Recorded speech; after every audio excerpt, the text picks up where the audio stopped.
વ્યાજખોરોના વિષચક્રમાં ફસાયેલા સામાન્ય લોકોને રાહત મળે તે હેતુથી રાજ્યમાં ઝુંબેશ ચાલી રહી છે, જે અંતર્ગત ગૃહમંત્રીએ પત્રકાર પરિષદ સંબોધી માહિતી આપી.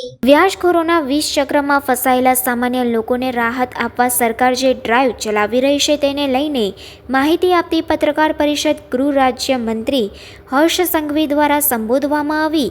વ્યાજખોરોના વિષચક્રમાં ફસાયેલા સામાન્ય લોકોને રાહત મળે તે હેતુથી રાજ્યમાં ઝુંબેશ ચાલી રહી છે, જેને લઈને ગૃહમંત્રી હર્ષ સંઘવીએ પત્રકાર પરિષદ સંબોધી માહિતી આપી.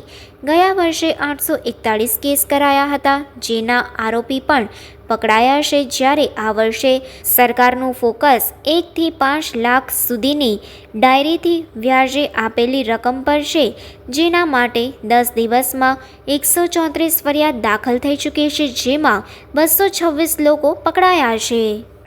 10 દિવસમાં 226 લોકોને પકડવામાં આવ્યા અને 134 ગુનાઓ રાજ્યભરમાં દાખલ કરવામાં આવ્યા છે, જેમાં રથયાત્રા હોવાના કારણે મોટા મહાનગરોમાં કામગીરી આજથી શરૂ થઈ છે અને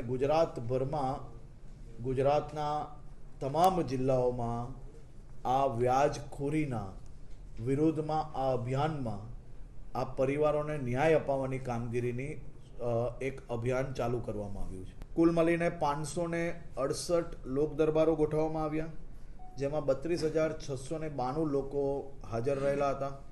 સરકારની વિવિધ યોજનાઓ થકી અનેક લોકોને 10,000, 20,000, 50,000 રૂપિયાની લોનના ચેકો બી અપાવવામાં આવ્યા છે અને આ પ્રોસિજર આવનારા 2-3 મહિના સુધી ચાલીને જે લોકો તકલીફમાં છે તેને બહાર લાવીને સ્વનિધિ યોજના, બીજી સરકારની જે યોજનાઓ છે એ યોજનાઓમાં બી લાભ અપાવવાની કામગીરી કરવામાં આવશે.